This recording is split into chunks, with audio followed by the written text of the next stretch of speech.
Hey guys, this is Echo Soundworks with ADSR, giving you another look at Kontour, Native Instruments' new reactor ensemble that was just released this past week.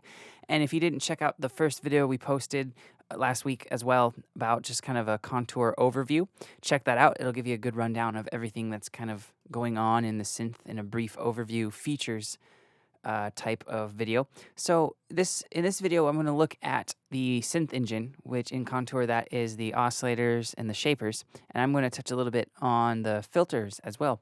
And I wanted to go in just a little bit more depth with those and kind of how you can fine tune some things to change and tweak sounds. I opened up this, let me copy this lead. I opened up this hands up lead and I was kind of messing with it. So that's the stock preset. And in about a few minutes, I really quickly created this.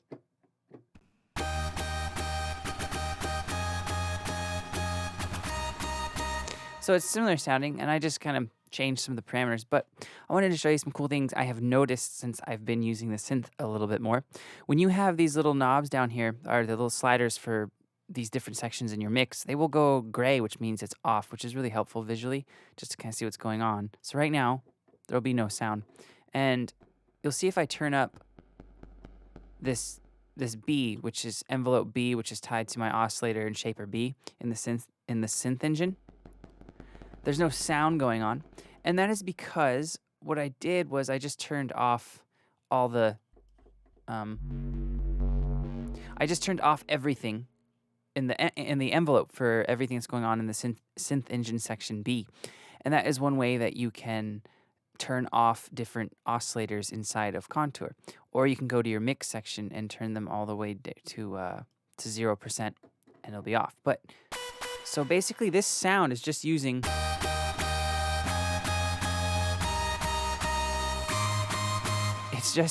the oscillator A and shaper A, which is really cool if you think about how it's a pretty deep sound for just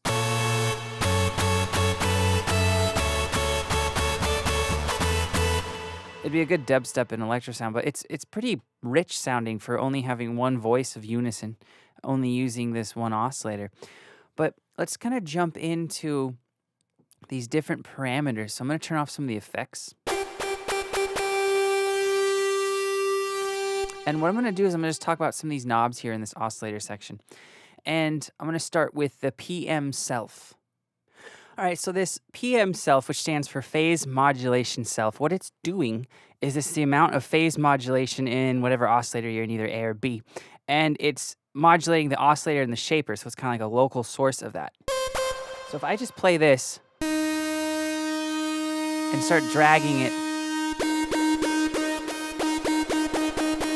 you can really start to hear the range of sounds that it will give you. And the only thing I have on right now are echo, delay, and reverb. So there's not a whole lot going on. If I turn this cutoff down to, let's turn this down to about 0, or as close as we can get to there, so it's about 20.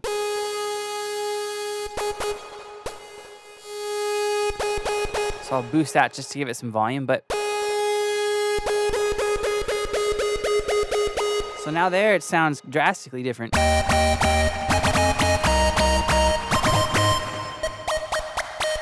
As opposed to it's buzzier down there. More of a sine square type sound going on now.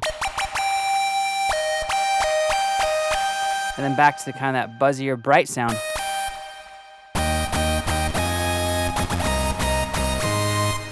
So I noticed right off the bat that the phase modulation self is one of the easiest ways to kind of quickly change the sound of a preset, or if you're kind of tweaking something, it's one of the easiest ways to do it. Now this PMB is the amount of phase modulation by oscillator and shaper B. So right now you'll notice it's not doing a whole lot except making this, just kind of degrading the quality of the sound. And that would be because I don't have, if I turn this mix down on A, for this oscillator and shaper A section, you're not going to hear any sound. It's because I don't have the envelope turned on. See, I'm hitting keys right now. I don't know if you can hear that. You probably can. I don't have anything going on in envelope B to really go through this oscillator and shaper out to the mix. So this isn't going to really do much. with that setup. So you have to have something on, and you'll notice that the PMB and PMA. So the PMA is the amount of phase modulation for oscillator A. It's in this. So what it's kind of doing is cross feedbacking the signals between the two. And so if I actually bring back some sound into this, so let me bring up the volume amount.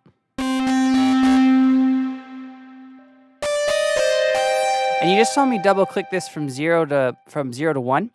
This is the key tracking. So now to actually play a sound, when it's down on 0, I'm playing different notes, and you don't hear any differences in notes. So click that to 1, you'll get key tracking. But you'll start to see now that this will do something.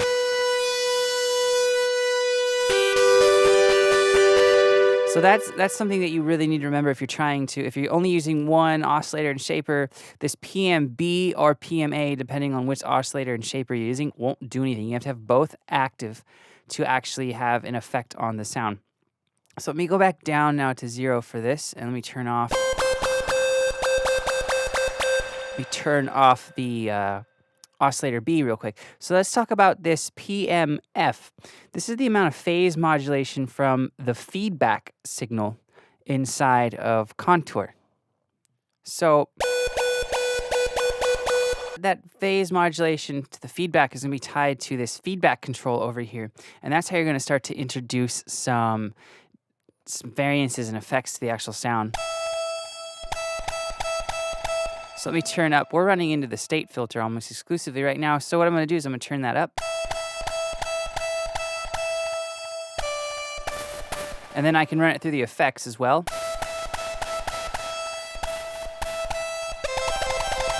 So you can see that's how you're going to need to kind of use that to dirty up your sounds. I'm going to turn that down. And that, out of the 3, if you're going for just general sound design, if you're kind of doing like the cinematic film score stuff, that becomes a really powerful tool. But I have noticed that in using this Kontour now for, I'd say, a good 10 days, I've noticed that it's capable of doing a wide range of sounds. And to do that, you kind of have to look at it and attack it differently. If you want to do more of the analog, subtractive type sounds, you're going to be using a lot of the state variable filter. It's capable of those. But if you want more of the kind of ambient, really harmonically rich type of sounds, then the comb filter, I think, works a little bit better for that. So I did want to talk next about these 2 shaper controls that you get inside of each of the oscillators in Kontour. But before I dive too deeply into those, I do want to mention, for anyone who may not be aware of it, or it's not one of the more common types of synthesis techniques, but I wanted to talk about distortion synthesis. So there's a lot of distortion involved in the signal flow of Kontour. You have basically distortion shapers happening at multiple points in the signal chain. So that's a big part of making sounds. Right now, it's this kind of clean sound now. And you have the shaper A, and you have these shapers for the PM self and the PMB in each of the oscillators.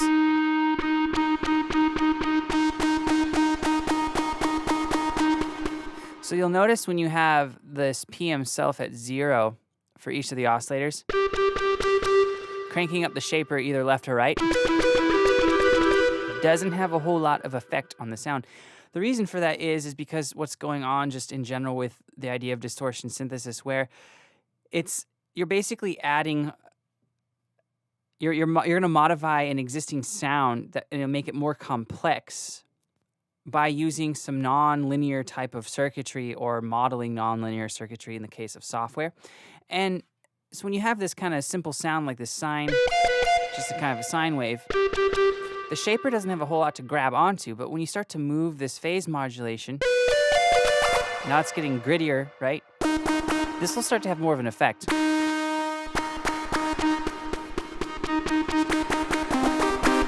Because it has more to kind of change and modify than just the standard sine wave. But you have multiple shapers, so you can kind of, I guess you can kind of think that you have control, a lot of controls over the actual main shaper, but then you have these other shapers. So in total, there are actually 7 points of the signal flow in Kontour where you can apply shaping our distortion, you have the two in each of the oscillators. You have the actual main shaper controls in each of the synth engine sections. And then you also have this kind of master shaper here, which gives you drive and fold. So there's a lot of control, and it gives you asymmetry to make the sound a little bit more uneven harmonically. But so there is a lot of control with the distortion. Anytime you're creating sounds or looking at sounds in Kontour, distortion is going to come into play heavily. But this first one, this is just the shaper associated with the PM self. This shaper here, the way I have the sound set up for this video tutorial is not going to do a thing. Because remember, this PMB is tied to our oscillator B, and right now we have oscillator B deactivated, and we're only looking at oscillator A, so I can show you how these different knobs and parameters affect the sound, and you can hear it a little bit better. So to recap what we've kind of discussed already, if you're only using one of the oscillators within Kontour, this PM self is going to get the most drastic changes in your sound, as opposed to using the PMB or even the PMF, unless you have the feedback turned on for multiple destinations like the FX, the reverb, or the comb filter, or the state variable filter. But I wanted to kind of quickly touch on introducing that second oscillator. So I'll keep it on that clean kind of saw sound, sine sound. And what I'm going to do is I'm going to bring in the second oscillator by turning up the decay. Okay, and now turn up the mix. So you can hear it coming up. So I'll turn down A. So right now, it is pretty much primarily oscillator B. So bringing this in, you'll layer both of them together. And now that I have both these layered in together, I can now start to add some of these PMBs, for oscillator B and the PMA, and it'll start to have a drastic effect on the sound.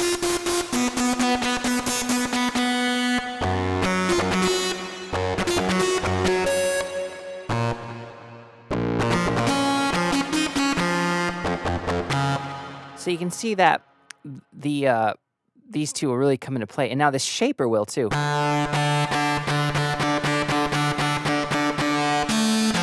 And this didn't have pretty much any effect on the sound a few minutes ago when I was just looking at the oscillator A.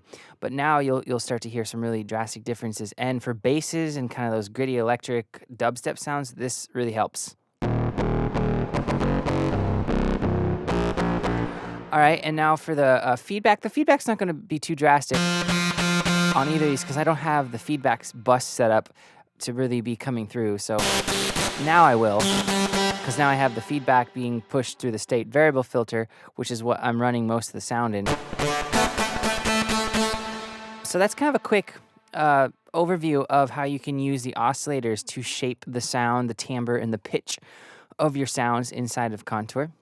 Like I said, there's going to be a total of 4 kind of first looks at Kontour this month. And the next video, I'm going to start looking at these the filters in in-depth fashion and kind of talking about how you can shape your sounds to those. So thanks for watching. I hope you guys got some useful information. If you haven't checked out ADSRsounds.com, check it out. Tons of great things synth related. And I'll see you next time.